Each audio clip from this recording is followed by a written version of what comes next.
Welcome back to Dave's Gone By.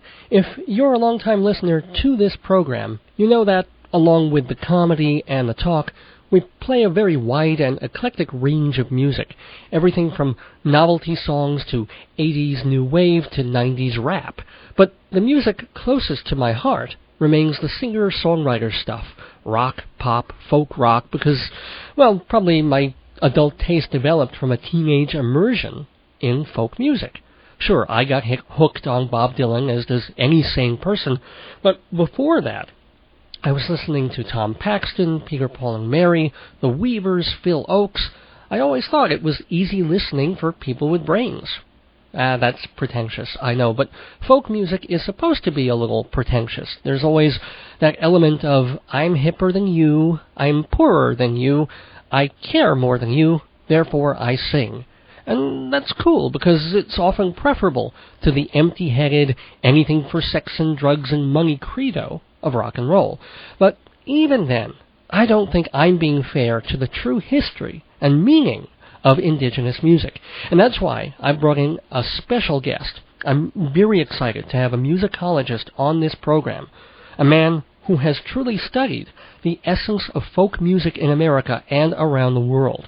He's professor of acoustical music at Sweden's prestigious University of Linköping, conveniently located in Linköping, Sweden, and he's agreed to lecture for a few minutes about the value, history, and importance of modern music for the masses. He's currently on sabbatical in America, where he's working on a monograph based on items found in Tracy Chapman's garbage disposal.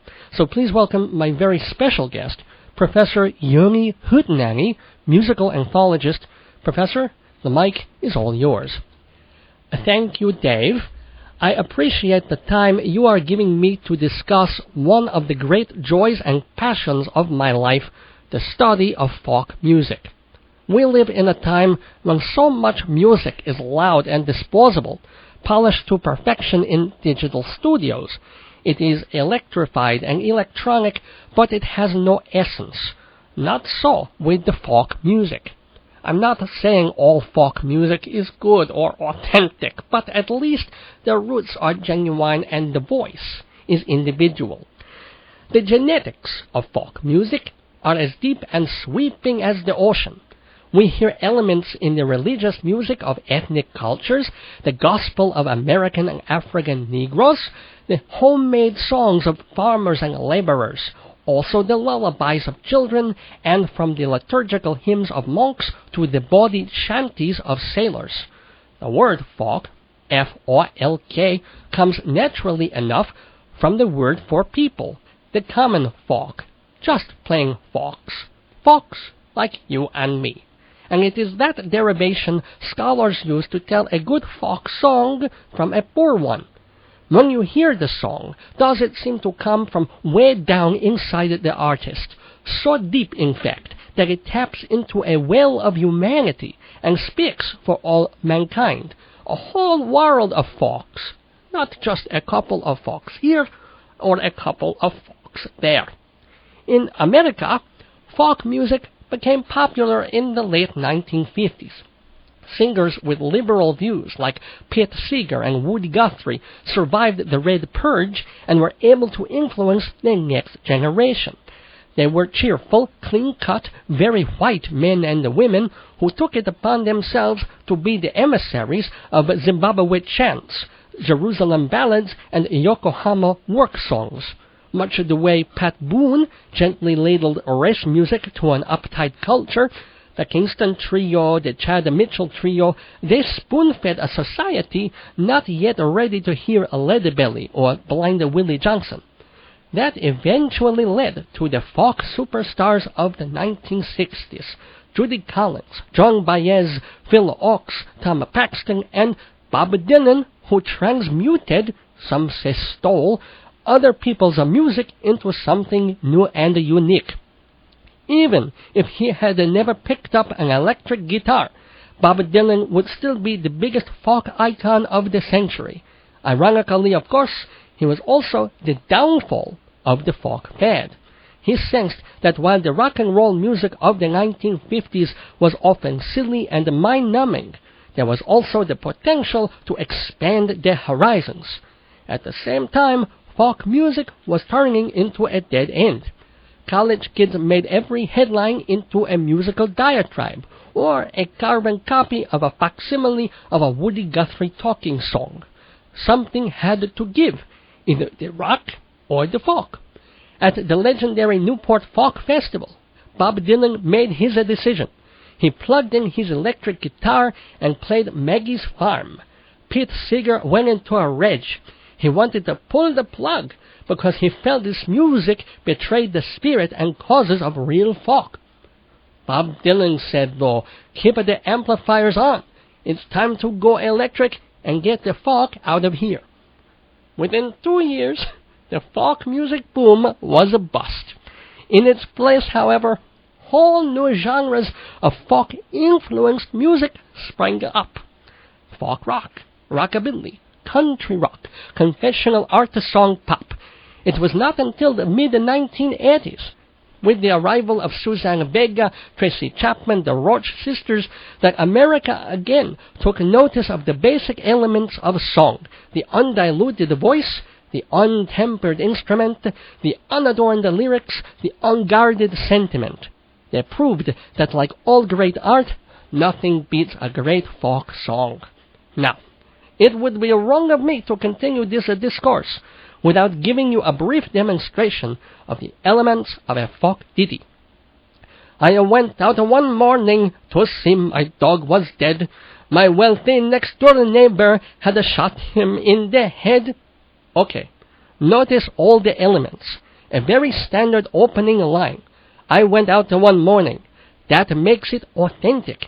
If you say, I went in one morning, that is a total giveaway that you are a fraud. The second line gives you the drama, the tragedy of a life. To see my dog was dead. Lots of animals die in the folk music. Horses, dogs, mules, goats, various birds, and for some reason ocelots. Now, how did the animal die? The third line begins the social protest. Was it the pollution? Was it depressed over the war in Angola? No. The next-door neighbor, and not just any next-door neighbor, the rich next-door neighbor. A whole panoply of emotional experience seethes to the center of the line. The wealthy man who thinks nothing of killing the faceless animal. The copper mine owners who vanquish the Joe Hills. The William Zangazingers of this world who eliminate the Hattie Carrolls. The wealthy next-door neighbor who shot my dog in the head. Notice the directness of the murder, not passive like poison, not vaguely amusing like putting Chinese fireworks in the anal cavity. Next verse. I said, hey, Mr. Neighbor, why did you shoot Old Blue? He said, get off of my property, or I will shoot you too. Yeah, conflict. As in theatrical drama and journalism, it is all about the conflict. The working class against the heartless landowner. Notice, the singer calls his neighbor not by his name, but Mr. Neighbor. Even in a rage, even in sadness, his tone is deferential. And being a rational man, he wants a reason. Why did you kill Old Blue? Maybe there was a good excuse. Maybe Old Blue was foaming at the mouth.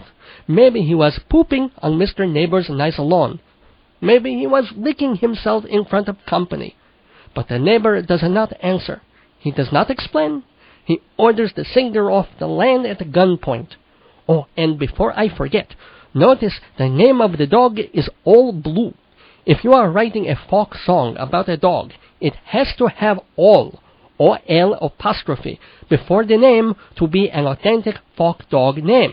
For example, Rover, Fido, Gus, these work only if they are all Rover, all Fido, all Gus, or all Shoshana, or all Diddy. Last verse. I dug a great big hole and put Old Blue inside. I sat down in my kitchen and bowed my head and cried, and then I took the wire on which I hang my hats. I went back to my neighbor's house and strangled all his cats. Now this is truly an authentic folk song. not one but several dead animals, righteous revenge against the oppressor, and sheer ingenuity involving wire and the choking of the pussies. I hope you have learned a little about the folk tradition. I want to thank Dave Lefkowitz for giving me the opportunity to talk folk with you. I am Professor Yoni Huttenani, reminding you to go listen to folk. Immerse yourself in the folk and get all the folk you can.